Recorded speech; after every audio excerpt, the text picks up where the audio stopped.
So basically since I didn't record it myself, oh shit, oh yeah, there's a camera. Where's it at? I'm trying to see, where is it?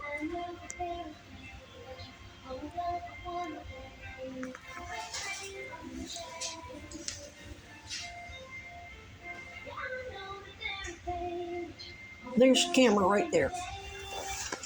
So that security camera, there's not one over here.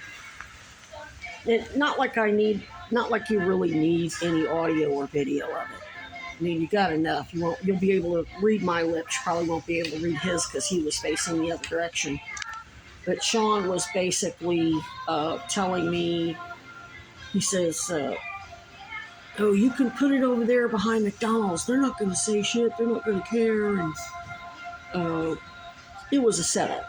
And we now know that since the McDonald's, like Chad Cronin, my employer, Chad Cronin, and as one of Epstein's defense attorneys working with Alan Dershowitz, and one of Epstein's handlers, or people benefiting from Epstein's trafficking and blackmail and honeypot op, Virginia G. Piper and the Weinbergers, they were all working together. That Sean guy worked for all of them. It was a setup. And I suspected it, but I couldn't prove it. I just had to let it play out. So that covers me. That means I'm immunized from any prosecution or whatever. What's more, this is a public accommodation. I come in here, I spend money all day. I'm stage 4 cancer. If it takes me all day to eat a meal, it takes me all day to eat a meal. And there's other people who are in here all day on their laptops. As long as they're eating and ordering food, nobody says shit. I've been doing this for long enough to know. Hell, there's one guy, they let sleep here all day. He was at the cold weather shelter last night. And your video, all their video, will prove that they're setting me up and retaliating, and they set me up by having their snitch. And this is the same thing that happened with the last camp and the camp before that. They had Tent Slice Joe. They had SBPD come down and evict me from behind what's now belongs to Elon Musk, and before that, Pomerleau's. So he led me to a camp over, he said, oh, move it over here. It's on the, it was basically behind the animal rescue. Then they made sure they put up no trespassing signs, so I lost the whole camp there. Then they had Trey Parker lead me to the spot out there at at the Farms Forest, and they had other snitches camping out there making really, truly nasty messes. Didn't give a shit. But then they're going to no trespass me for building a structure. Never mind, there was a structure there for 4 years. And it was because I caught all of them impersonating law enforcement and or oversight of congressional staff. So it's another one of those situations, and I recognized it immediately. And he was actually saying a lot of the same stuff that Becky Burrell was saying. And then at the shelter last night, the Sean guy was trying to imply that I still owe him money because he set that tent up. Now, I'm going to call him out. I'm going to let him know. I'm like, well, it sure sounded like, you did the same thing all over there. And I sat here and told him about the snitches setting me up. I'm going to say, you did the same thing the rest of them did. So, and by the way, I did tell Essex PD that it was a setup, that Sean worked for Epstein's partners in crime to set this whole shit up to try to justify no trespassing me from McDonald's. It's a public accommodation. They can't do that. What's more, because I'm sworn and immunized and our investigation is mandated, because they went online pretending to be me and got Vermont Medicaid in my name, and then tried to cooked up 2 sets of medical records. When I'm not their patient, they don't even have a signed consent to treat. When you go to a clinic, you have to fill out all the new patient paperwork. I've done no such thing, which means they don't get to have any type of opinion about me at all. They know economic services sent me to the police to report that. They heard the recording of the interview with the officer. They know there's conflict. They know what they're doing is obstruction, and they know I'm the whistleblower that got Buffalo City Hall raided by the FBI, NYOIG, IRS, and HUD for the same shit.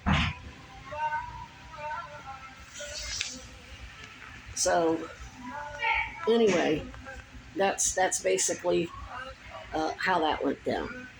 He went out and he says, I found you a good spot, and he made it sound like it really wasn't on McDonald's property and that they really wouldn't care. And I'm like, yeah, I smell shit here. And I made sure I covered my butt when I saw my friend that I've been talking to for years, and I really don't want to describe her or give a name because I don't want her to lose her job, and they will do that. It'll be a wrap. And I just told this manager, I said, I'm out there getting that tip cleaned up, and I'm bagging it up, and I'm going to throw it away. And she says, okay. But I said I had to quit because it's -20. My hands got cold. And she says, okay. So it's all on video. And she said nothing about get your shit and get out. No such thing. All they got is this maintenance guy walking around harassing me about how it smells like ass. And you may not be able to see it on the video because he wears a mask. And he makes sure he yells it loud enough and he's close enough. He's right near me, so he's hurling it at me. Which is more evidence that I'm dying of cancer. Yeah, there's a strong BO smell, I get that. But there's another one that never goes away because the nasty staff at ECMC in Buffalo on the psych ward and many of my roommates were like, Heather, I hate them. Many of the roommates, they were very sensitive, and they're like, Heather, I don't mean to be mean, but honey, you need to take a bath. And I'm like, I just took one. And they're like, but you smell like, and I'm like, I got cancer. I'm rotting from the inside out. There's nothing I can do about it. Doesn't matter how much I wash or scrub.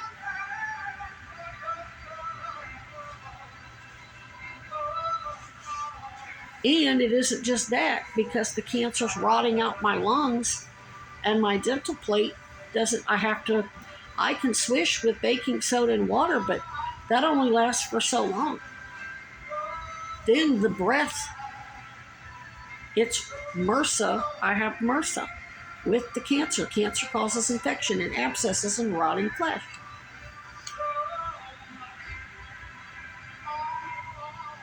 Nothing I can do about that. I can shower all day long, wash my clothes all day long. Because they washed your clothes on the psych ward. You got to shower I didn't necessarily do it every day because it was fucking cold. That water was not as hot and it wasn't a pleasant showering experience. But you're up there all day, you're not really sweating. It was cold as hell.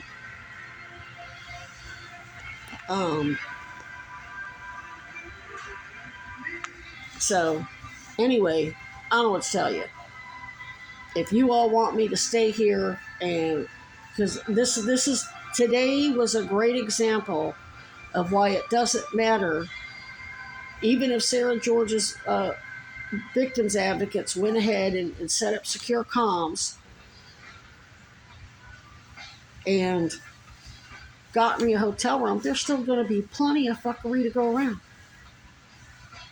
When I was downtown, there was Kinnear, there was Stephanie. They're going to keep trolling and doing dumb shit. They've been doing this for 6 years.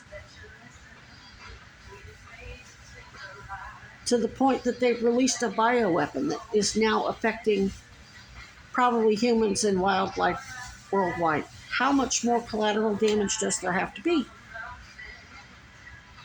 And my orders are survive, evade, resist, escape. It's time to go. And what's more, I came here to help our AA investigation and my father's investigation. And I'm all too happy to share that and cooperate with y'all too, but you ain't gonna run me like I'm your detective because you're not supporting me like I'm your detective.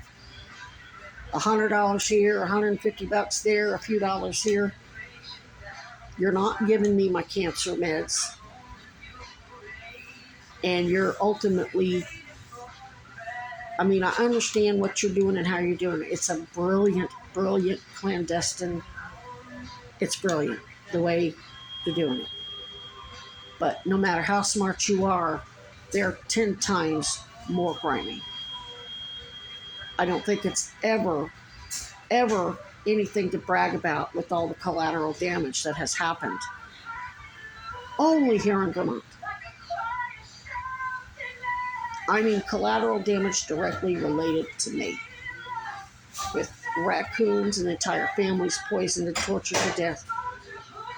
Bioweapons being released in a park and multiple animals that's now affecting things, at least nationwide. We don't know what's going on across the pond.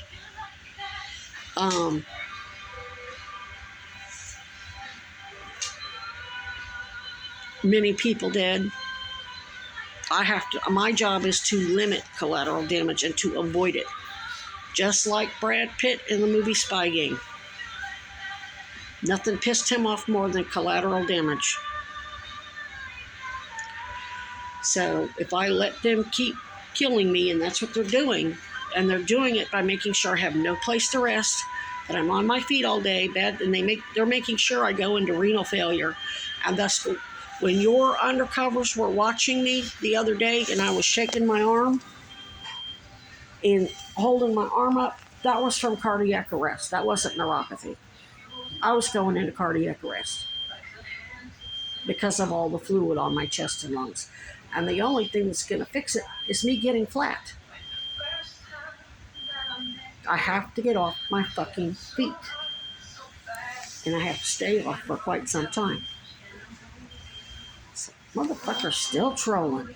Motherfucker can't help me. He walked by and he all looking at me out the side of his mouth. So he's probably another one of their snitches and they got him a job here. In fact, I believe I've seen him on the streets of Burlington. He looks real familiar. And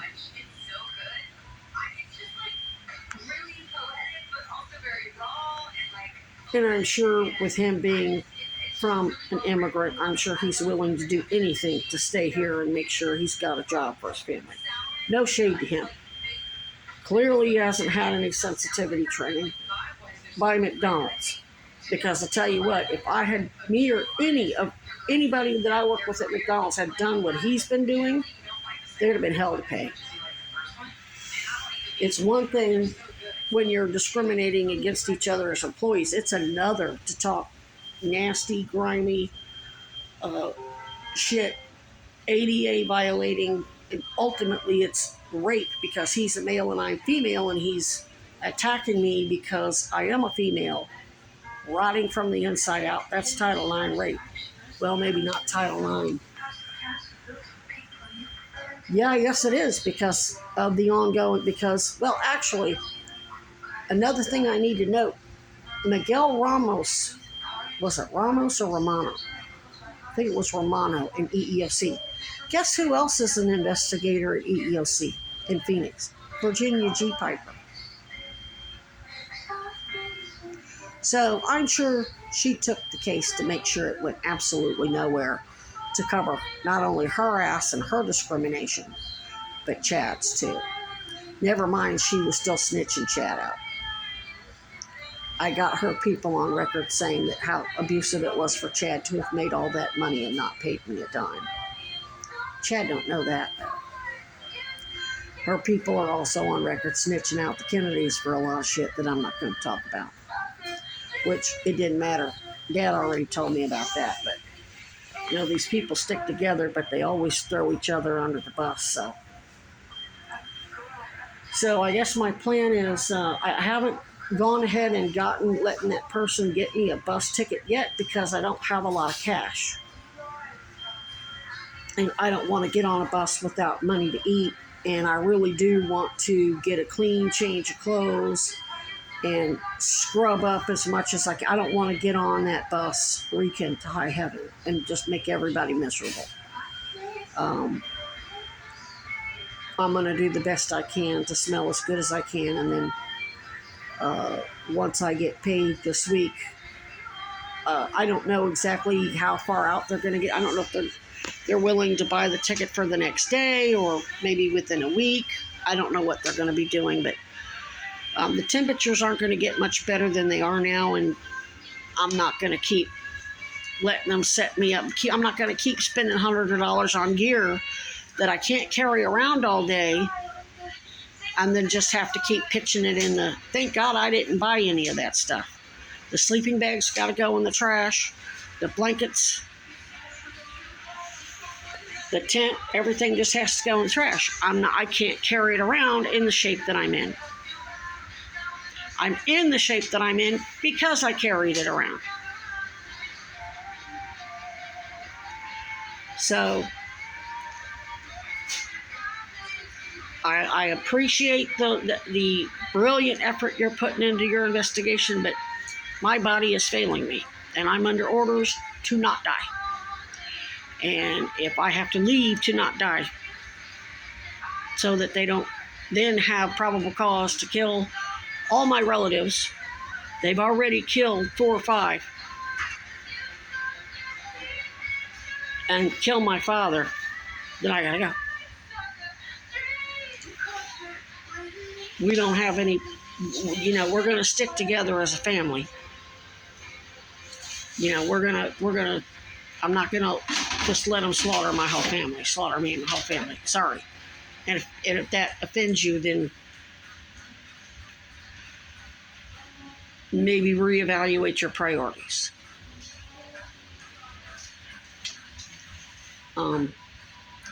Hey, I'm open to suggestions.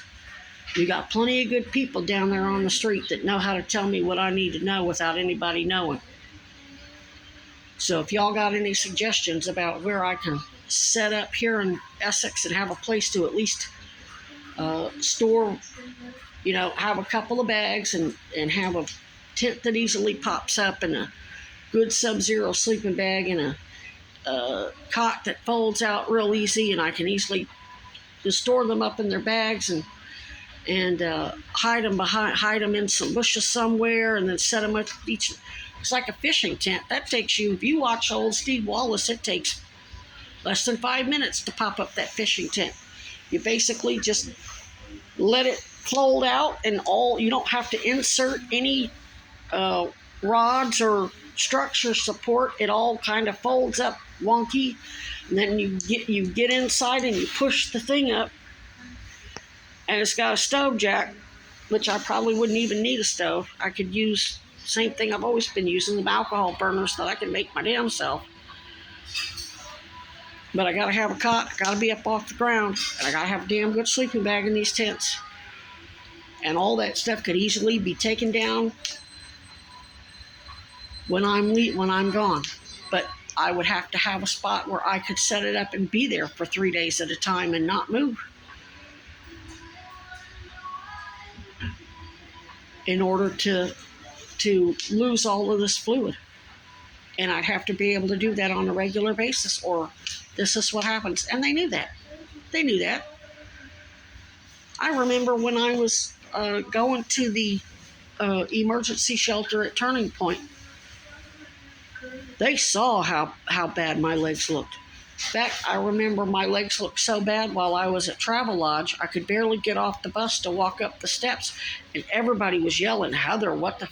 Oh, I had just gotten back. I just left the Columbia. It was the day before they stole my identity when I went in for the blood pressure check. My legs were swollen